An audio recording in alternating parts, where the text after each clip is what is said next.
Hi friends, maximum అన్ని news పేపర్లోని important అప్డేట్స్ని cover చేసి ఈ యొక్క వీడియో అనేది తయారు చేయడం జరిగింది. ఇంకా ఎవరైతే మన ఛానల్ను సబ్స్క్రైబ్ చేసుకోలేదో వారందరూ సబ్స్క్రైబ్ చేసుకుని మన ఛానల్ను సపోర్ట్ చేస్తారని ఆశిస్తున్నాను. అండ్ ఈ వీడియోకు ఒక చిన్న లైక్ అండ్ మీ నుంచి ఎక్స్పెక్ట్ చేస్తున్నాను. సో ప్లీజ్ లైక్ చేయండి అండ్ సపోర్ట్ చేయండి ఛానల్ని. ఇక ఆలస్యం చేయకుండా ఈ రోజునటువంటి పూర్తి సమాచారాన్ని చూద్దాం. సో ఇక్కడ వచ్చేసి మనం గమనిస్తే ముందుగా నియామక నోటిఫికేషన్ ఆలస్యం అని చెప్పేసి వైద్య శాఖకు సంబంధించినటువంటి అప్డేట్ అయితే మనకు రావడం జరిగింది. వైద్య శాఖ అలసత్వం, మెడికల్ బోర్డు ద్వారా 10,000 పోస్టులు భర్తీ చేస్తామన్న సర్కారు, విధి విధానాలను రూపొందించని వైద్య శాఖ, వెయిటేజీ పైన తేల్చని వైనం అని చెప్పేసి ఇక్కడ క్లియర్గా మెన్షన్ చేయడం జరిగింది. సో ఇక్కడ ఏ శాఖ నుంచి ఇంతవరకు నోటిఫికేషన్లు వచ్చాయి, తర్వాత ఏ శాఖలో ఎన్ని వేకెన్సీస్ ఉన్నాయి అని చెప్పేసి క్లియర్గా ఇవ్వడం జరిగింది. ఎస్పెషల్లీ వైద్య శాఖలో ఏ పోస్టులు ఖాళీ ఉన్నాయని చెప్పేసి ఇక్కడైతే మొత్తం సమాచారం అయితే ఇవ్వడం జరిగింది. సో పూర్తిగా మనం డీటెయిల్స్ని గమనిస్తే, సో ఇక్కడ వచ్చేసి రాష్ట్రంలో కొలువుల సందడి మొదలైన ఆరోగ్య శాఖలో మాత్రం నియామక నోటిఫికేషన్ ఆలస్యం కానుంది. వైద్య శాఖలో 90% కొలువులను medical and health services recruitment board ద్వారా భర్తీ చేయాలని సర్కారు నిర్ణయించింది. కానీ ఇంతవరకు నోటిఫికేషన్కు సంబంధించిన మార్గదర్శకాలను బోర్డుకు వైద్య ఆరోగ్య శాఖ పంపలేదు. ఇంకా మార్గదర్శకాలకు సంబంధించిన కసరత్తే జరుగుతున్నట్లు తెలుస్తోంది. వైద్యులు, స్టాఫ్ నర్సుల నియామకాలను ఏ విధంగా చేపట్టాలన్న దానిపై వైద్య శాఖలో ఇంతవరకు స్పష్టత రాలేదు అని చెప్పేసి అయితే మెన్షన్ చేయడం జరిగింది. వాస్తవానికి కోవిడ్ సమయంలో పనిచేసిన కాంట్రాక్టు అవుట్సోర్సింగ్ సిబ్బందికి వెయిటేజీ ఇస్తామని ప్రభుత్వం ప్రకటించింది. అయితే వెయిటేజీని ఏ ప్రాతిపదికన ఇవ్వాలి, ఎవరికి ఎంత వెయిటేజీ ఇవ్వాలి అనే అంశాలపై వైద్య శాఖ ఇంకా ఎలాంటి నిర్ణయం తీసుకోలేదు. ఈ అంశాలన్నింటిపైన వైద్య శాఖ ఒక నిర్ణయం తీసుకుని విధి విధానాలను మెడికల్ బోర్డుకు అందజేస్తే అప్పుడు నియామకాల ప్రక్రియ మొదలవుతుంది. అయితే వైద్య శాఖ ఇప్పటి వరకు మార్గదర్శకాలను రూపొందించకపోవడంతో నియామకాల ప్రక్రియ మరింత ఆలస్యమయ్యే పరిస్థితులు నెలకొన్నాయి అని చెప్పేసి ఇక్కడైతే మెన్షన్ చేయడం జరిగింది. మరోవైపు ఇప్పటికే Telangana public service commission group 1 పోస్టుల భర్తీకి నోటిఫికేషన్ ఇచ్చింది. అలాగే పోలీసు, అబ్కారీ, రవాణా శాఖలో పోస్టుల భర్తీకి పోలీసు నియామక మండలి నోటిఫికేషన్ జారీ చేసింది. వైద్య శాఖలో డాక్టర్లు, నర్సులు, ల్యాబ్ టెక్నీషియన్స్ కొరత తీవ్రంగా ఉంది. ప్రభుత్వం ప్రకటించిన 80,039 పోస్టుల్లో హోంశాఖ 18,334, విద్యాశాఖలో 13,086, తర్వాత వైద్య శాఖలోనే 12,758 అత్యధిక పోస్టులు ఖాళీగా ఉన్నాయి. ఈ ఏడాది మార్చి 23న ఈ పోస్టుల భర్తీకి సర్కారు గ్రీన్ సిగ్నల్ ఇచ్చింది. అందుకు ఆర్థిక శాఖ ఆమోదం తెలిపింది. ఇందులో 10,028 పోస్టులు మెడికల్ బోర్డు ద్వారా చేపట్టాల్సి ఉంది. మిగిలిన 2,662 పోస్టులను టీఎస్పీఎస్సీ ద్వారా భర్తీ చేయాలని జీవో జారీ చేసింది. ఇక మెడికల్ బోర్డు ద్వారా భర్తీ చేసే వాటిలో commissioner family welfare, DME, DH, TVVP, IPM, NMJ cancer ఆసుపత్రుల పరిధిలో పోస్టులు ఉన్నాయి. కాగా బోర్డు ద్వారా భర్తీ చేసే వాటిలో వైద్య ఆరోగ్య కుటుంబ సంక్షేమ శాఖ కమిషనర్ పరిధిలో 1,520 మల్టీపర్పస్ హెల్త్ అసిస్టెంట్ పోస్టులు ఉన్నాయి. ఇక వైద్య విద్యా సంచాలకుల పరిధిలో 5,363 పోస్టులను భర్తీ చేయనున్నారు. అందులో 1,183 assistant professor, 3,823 staff nurse, 357 tutor పోస్టులు ఉన్నాయి. ఇక ప్రజారోగ్య సంచాలకుల పరిధిలో 751 సివిల్ అసిస్టెంట్ సర్జన్ పోస్టులను భర్తీ చేయనున్నారు. ఇన్స్టిట్యూట్ ఆఫ్ ప్రివెంటివ్ మెడిసిన్ పరిధిలో 7 సివిల్ అసిస్టెంట్ సర్జన్ పోస్టులు ఉన్నాయి. ఇక ఎంఎన్జే క్యాన్సర్ ఆసుపత్రిలో 81 స్టాఫ్ నర్సు పోస్టులను భర్తీ చేయనున్నారు. తెలంగాణ వైద్య విధాన పరిషత్ పరిధిలో మొత్తం 2,306 పోస్టులు ఉన్నాయి. ఇలా బోర్డు ద్వారానే అత్యధిక పోస్టుల భర్తీ చేయాల్సి ఉంది. దీంతో నియామక ప్రక్రియ కోసం లక్షలాది మంది అభ్యర్థులు ఎదురు చూస్తున్నారు అని చెప్పేసి ఇక్కడైతే పూర్తి సమాచారం, ఎన్ని పోస్టులు ఖాళీ ఉన్నాయి అని చెప్పేసి క్లియర్గా ఇవ్వడం జరిగింది. నెక్స్ట్ అప్డేట్ చూద్దాం. గ్రూప్ 1 రిజర్వేషన్లపై అబద్ధపు ప్రచారం అని చెప్పేసి ఒక అప్డేట్ అయితే మనకు రావడం జరిగింది. రోస్టర్పై అవగాహన లేకుండా తప్పుడు వ్యాఖ్యలు, నిబంధనల ప్రకారమే పోస్టుల కేటాయింపు అని చెప్పేసి ఇక్కడైతే మెన్షన్ చేయడం జరిగింది. సో ఇక్కడ మనము రోస్టర్ పాయింట్స్ ని కూడా ఇక్కడ గమనించవచ్చు. 100 పోస్టుల భర్తీకి అమలయ్యే రోస్టర్ విధానం అని చెప్పేసి అయితే క్లియర్గా మెన్షన్ చేయడం జరిగింది. కమ్యూనిటీ వైజ్గా ఓసీకి, జనరల్, మహిళలకు, తర్వాత మొత్తంకి సంబంధించి ఇక్కడైతే మనము గమనించవచ్చు. ఉద్యోగాల భర్తీలో కొత్త రోస్టర్ను ప్రకటించింది ప్రభుత్వం అని చెప్పేసి ఇక్కడైతే మెన్షన్ చేయడం జరిగింది. ఆ రోస్టర్ ప్రకారమే పోస్టులను భర్తీ చేసేలా టీఎస్పీఎస్సీ నోటిఫికేషన్ జారీ చేసింది. ఈ నేపథ్యంలో ప్రచారంలో ఉన్న అంశాలు వాస్తవాలు ఇలా ఉన్నాయని చెప్పేసి మనకు అర్థం కావడం కోసం క్లియర్గా ఇక్కడైతే మెన్షన్ చేశారు. సో ఇక్కడ తప్పుడు ప్రచారం ఏ విధంగా ఉంది, తర్వాత వాస్తవం ఎలా ఉంది అని చెప్పేసి మనం ఇక్కడ గమనించవచ్చు. సో ఇక్కడ మనం ఎగ్జాంపుల్కి చూసామంటే బీసీఏకు 7% పోస్టులు అంటే 35 పోస్టులు రావాల్సి ఉండగా 37 పోస్టులు కేటాయించారు. బీసీబీకి 10% అంటే 50 పోస్టులు రావాలి, కానీ 31 పోస్టులు కేటాయించారు అని చెప్పేసి ఇక్కడైతే మెన్షన్ చేయడం జరిగింది. సో ఇదైతే తప్పుడు ప్రచారం అని చెప్పేసి వాళ్ళు చెప్తా ఉన్నారు. మరి కరెక్ట్గా ఏ విధంగా ఉందో ఇది వాస్తవం అని చెప్పేసి ఇక్కడైతే మనకు మెన్షన్ చేశారు. ఏ విధంగా మనం చూడాలి రోస్టర్ను అనేది. సో ఎగ్జాంపుల్ కూడా మనకు మెన్షన్ చేయడం జరిగింది. పోస్టుల భర్తీలో రోస్టర్ రిజర్వేషన్ కోసము మొత్తం 500 పోస్టులను కలిపి చూడకూడదు అని చెప్పేసి ఇవ్వడం జరిగింది. శాఖల వారీగా పోస్టు మల్టీ జోన్ 1-2కు కేటాయించిన పోస్టులను బట్టి రిజర్వేషన్ను విభజిస్తారు, కాబట్టి పైన పేర్కొన్నట్టు అస్సలు చూడకూడదు అని చెప్పేసి ఇక్కడైతే మెన్షన్ చేయడం జరిగింది. సో మల్టీ జోన్ 1-2కు సంబంధించిన పోస్టులను బట్టి రిజర్వేషన్ చూడాలి అని చెప్పేసి ఇక్కడైతే క్లియర్గా మెన్షన్ చేశారు. అండ్ ఉదాహరణ కూడా మనకు ఇక్కడ మనం గమనించవచ్చు. స్క్రీన్ పైన మీరు చూడవచ్చు దీన్ని ఏ విధంగా వాళ్ళు తీసుకున్నారు మరియు ఏ విధంగా తీసుకుంటున్నారు అనేది కూడా. అండ్ నెక్స్ట్ వచ్చేసి మనం ఇక్కడ గమనిస్తే తప్పుడు ప్రచారం అని చెప్పేసి కింద ఒక పాయింట్ అయితే మనకు మెన్షన్ చేశారు. మహిళలకు ఎక్కువ పోస్టులు కేటాయించి పురుషులకు అన్యాయం చేశారు. మొత్తం 503 పోస్టులకు 33% అంటే 166 పోస్టులు కేటాయించాల్సి ఉండగా 255 పోస్టులు కేటాయించారు. దీంతో పురుషులకు అన్యాయం జరుగుతుంది అని చెప్పేసి అయితే ఇది తప్పుడు ప్రచారంలో ఉంది అన్నట్టుగా చెప్తున్నారు. అండ్ వాస్తవం గురించి మనం చూసామంటే ఇక్కడ ఈ ఏడాది కొత్త రోస్టర్ ప్రారంభమైంది.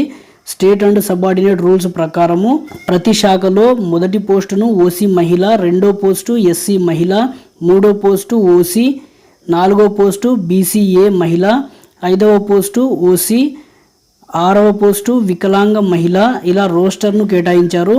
తక్కువ పోస్టులు ఉన్న శాఖల్లో ఈ రోస్టర్ను అనుసరించడం వల్ల మహిళలకు ఎక్కువ పోస్టులు వచ్చాయి అని చెప్పేసి అయితే ఇక్కడ డీటెయిల్గా మనకు ఇవ్వడం జరిగింది. అండ్ నెక్స్ట్ ఇంకొక ప్రచారం గురించి ఇక్కడ ఇచ్చారు. స్పోర్ట్స్ కోటాలో 2% అంటే మొత్తం 503 పోస్టులకు 10 పోస్టులు రావాల్సి ఉండగా 1 పోస్టు మాత్రమే ప్రకటించారు అని చెప్పేసి అయితే ఇవ్వడం జరిగింది. ఇది తప్పుడు ప్రచారం అని చూపిస్తూ ఉన్నారు. మరి వాస్తవం గురించి ఇక్కడ మనం చూసామంటే రోస్టర్ ప్రకారము 48 పోస్టులకు 1 పోస్టు మాత్రమే స్పోర్ట్స్ కోటాలో భర్తీ చేస్తారు. 98 పోస్టుల వరకు వస్తేనే రెండో పోస్టు కేటాయిస్తారు.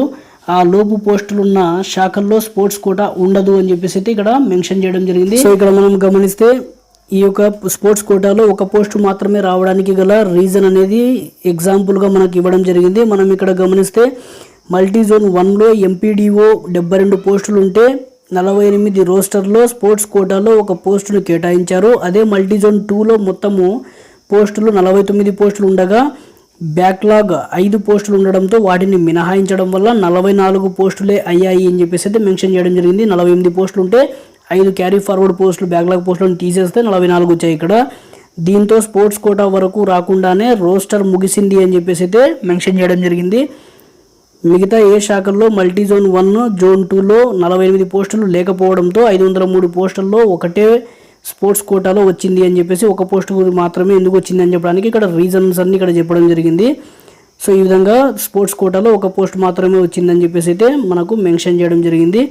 ఇంకా దీని యొక్క కంటిన్యూషన్ రోస్టర్ పాయింట్స్ 1 నుంచి 100 వరకు ఏ విధంగా ఉన్నాయని చెప్పేసి కూడా మనకు పూర్తి లిస్ట్ అయితే ఇవ్వడం జరిగింది. ఒకసారి చూద్దాం. ఇక అన్ని ప్రభుత్వ ఉద్యోగాలకు సంబంధించి ఒక రోస్టర్ పాయింట్స్ అయితే ఇక్కడ మనకు మెన్షన్ చేశారు. పూర్తిగా 1 నుంచి 100 పోస్టుల భర్తీ రోస్టర్ అని చెప్పేసి పూర్తి క్లియర్ కట్గా ఒక్కొక్క పోస్టు ఎవరికి ఇది కేటాయించబడుతుంది అని చెప్పేసి అయితే క్లియర్గా మెన్షన్ చేశారు. 1 నుంచి 100 పోస్టుల భర్తీకి అనుసరించే రోస్టర్ విధానము కింది విధంగా ఉంటుంది. ఎన్ని పోస్టులు ఉంటే అన్ని పోస్టుల వారీగా రోస్టర్ను అనుసరిస్తారు అని చెప్పేసి అయితే మెన్షన్ చేశారు. శాఖల వారీగా రోస్టర్ ఎక్కడ ఆగిపోతే తదుపరి రిక్రూట్మెంట్ సమయంలో అక్కడి నుంచి కొత్త రోస్టర్ ప్రారంభమవుతుంది అని చెప్పేసి ఈ యొక్క మెయిన్ పాయింట్ అయితే మెన్షన్ చేయడం జరిగింది.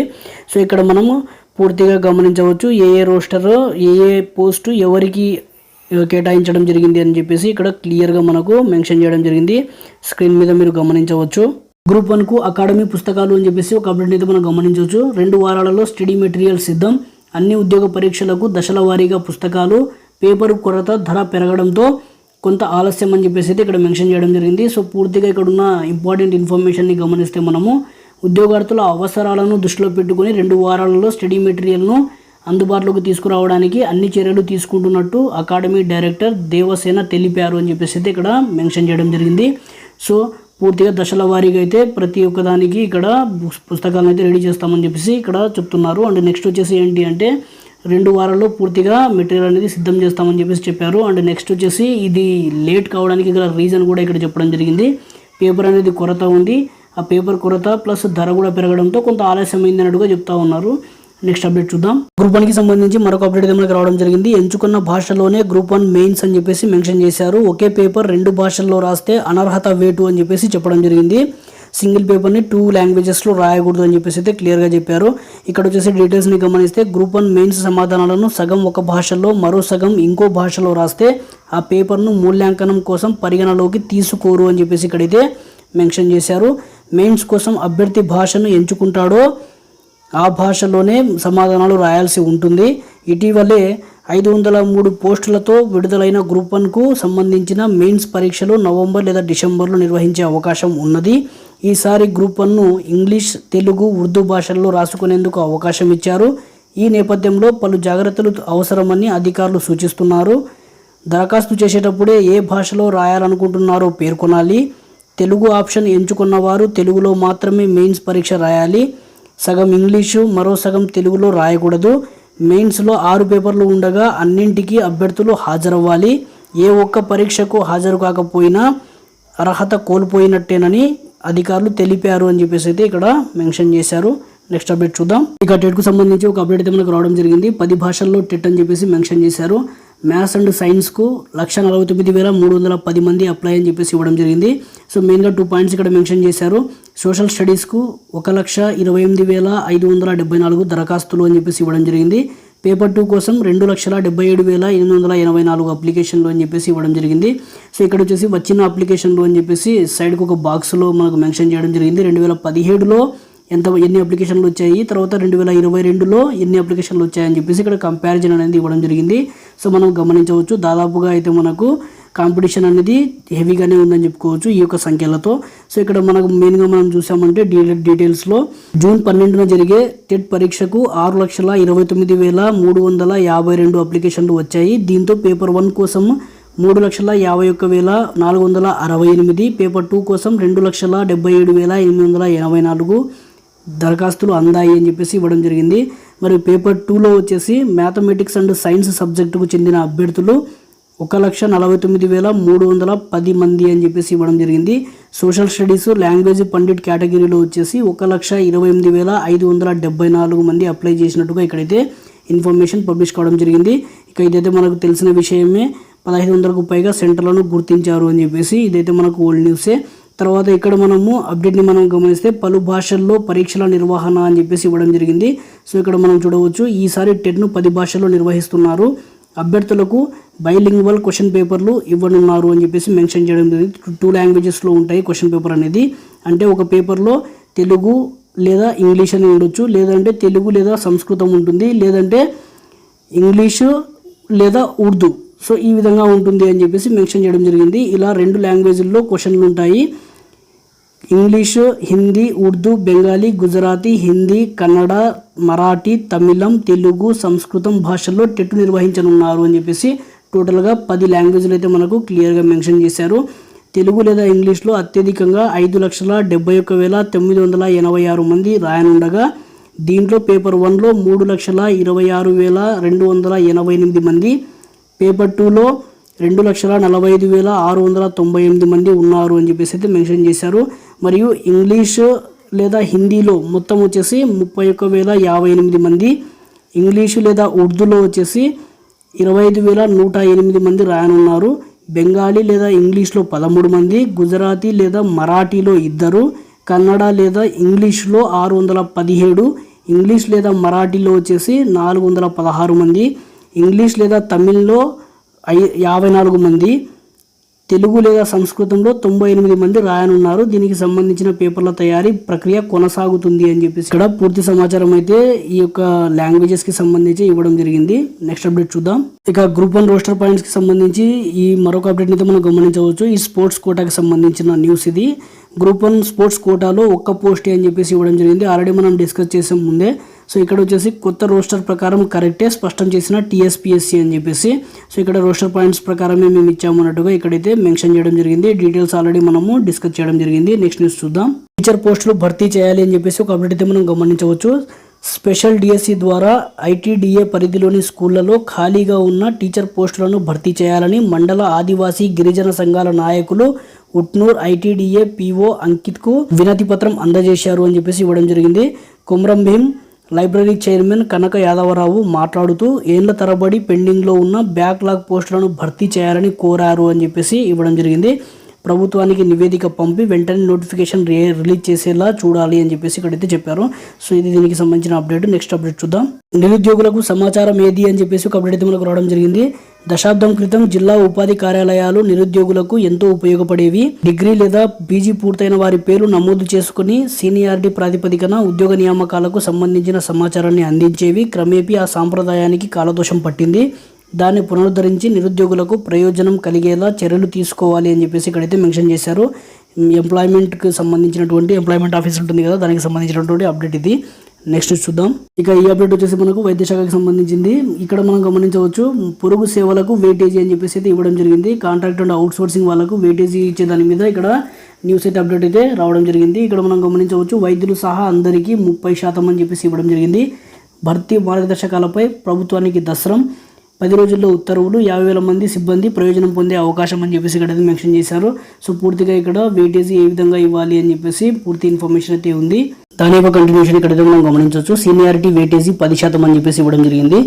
వైద్యులకు రాత పరీక్ష ఉండదు, నర్సులు ఇతర పారామెడికల్ సిబ్బందికి ఉంటుంది. అందులో సాధించిన మార్కులతో పాటు ఒప్పంద పొరుగు సేవల సిబ్బందికి వెయిటేజీని పరిగణనలోకి తీసుకుంటారు. గతంలో వైద్యులకు అర్హత ధృవపత్రము మార్కులకు 75%, వెయిటేజీ 25%గా నిర్ణయిస్తూ ఉత్తర్వులు ఇచ్చారు. నర్సులు ఇతర పారామెడికల్ సిబ్బందికి 70% రత పరీక్షకు 30% వెయిటేజీగా నిర్ణయించారు. ఇప్పుడు కొత్తగా చేపట్టనున్న నియామకాల్లో వైద్యులు సహా అన్ని విభాగాల ఉద్యోగాలకు 70:30%గా నిర్ణయించనున్నట్లు వైద్య వర్గాలు తెలిపాయి. గతంలో సీనియారిటీకి 5% వెయిటేజీ ఉండగా దీన్ని ఇప్పుడు 10%గా పెంచనున్నట్లుగా వైద్య వర్గాలు పేర్కొన్నాయి.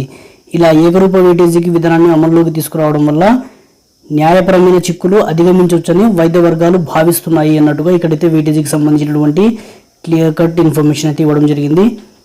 నెక్స్ట్ అప్డేట్ చూద్దాం. పోలీసు దరఖాస్తులకు సర్వం సిద్ధం అని చెప్పేసి ఒక అప్డేట్ అయితే మనకు రావడం జరిగింది. ఆన్లైన్ ప్రక్రియ సరళీకరణపై దృష్టి పెట్టిన అధికారులు సాంకేతిక సమస్యలు రాకుండా చర్యలు అని చెప్పేసి అయితే ఇవ్వడం జరిగింది. సో మెయిన్గా ఇక్కడ మనం గమనిస్తే మే 2వ తేదీ నుంచి 20వ తేదీ మధ్య ఆన్లైన్లో దరఖాస్తు చేసుకోవాల్సి ఉంటుంది. 2018 మే 30వ తేదీన 18,373 పోలీసు ఉద్యోగాల భర్తీకి ప్రకటన జారీ చేయగా అప్పట్లో 7,19,840 మంది దరఖాస్తు చేసుకున్నారు అని చెప్పేసి 2018కి సంబంధించిన నోటిఫికేషన్ యొక్క వివరాలు అయితే ఇక్కడ ఇవ్వడం జరిగింది. చివరిసారిగా పోలీసు ఉద్యోగాల నియామకంలో జరిగి 4 ఏళ్లు కావస్తుండడంతో ఈసారి కనీసం 9 లక్షల మంది దరఖాస్తు చేసుకునే అవకాశం ఉన్నట్లు అంచనా వేస్తున్నారు. సోమవారం నుంచి దరఖాస్తు ప్రక్రియ మొదలవుతుండగా తొలి రోజుల్లో పెద్దగా రద్దీ ఉండకపోవచ్చని భావిస్తున్నారు. అయితే ఆన్లైన్ ప్రక్రియలో అనేక సాంకేతిక సమస్యలు తలెత్తే అవకాశం ఉంది. ముఖ్యంగా చాలామంది అభ్యర్థులు చేరువలోని ఇంటర్నెట్ కేంద్రాలు తెలిసిన వారి కంప్యూటర్ల నుంచి దరఖాస్తులు చేస్తుంటారు. దీనివల్ల అప్లోడ్ చేయడం మొదలుకొని ఫీజు చెల్లింపులు వంటి అనేక అంశాల్లో సమస్యలు తలెత్తవచ్చు. గత అనుభవాల దృష్ట్యా ఇలాంటివి ముందుగానే ఊహించి చర్యలు చేపడుతున్నారు. 2018 నియామకాల సందర్భంగా దరఖాస్తు ప్రక్రియకు సంబంధించిన 21,000 ఫిర్యాదులు వచ్చాయి. ఈసారి సాధ్యమైనంత వరకు అభ్యర్థులకు ఎలాంటి ఇబ్బంది లేకుండా ప్రక్రియ అతి సరళంగా ఉండేలా చూసేందుకు అధికారులు ప్రాధాన్యం ఇచ్చారు. 2018 నియామకాల సందర్భంగా మొత్తం దరఖాస్తుల్లో 51% చివరి 6 రోజుల్లోనే వచ్చాయి. అంటే మొదటి వారం 10 రోజుల్లో పెద్దగా రద్దీ ఉండకపోవచ్చని, ఏవైనా సాంకేతిక సమస్యలు తలెత్తినా సరిదిద్దుకోవచ్చని అధికారులు భావిస్తున్నారు అన్నట్టుగా దీని యొక్క ఇన్ఫర్మేషన్ అయితే రావడం జరిగింది. Thanks for watching.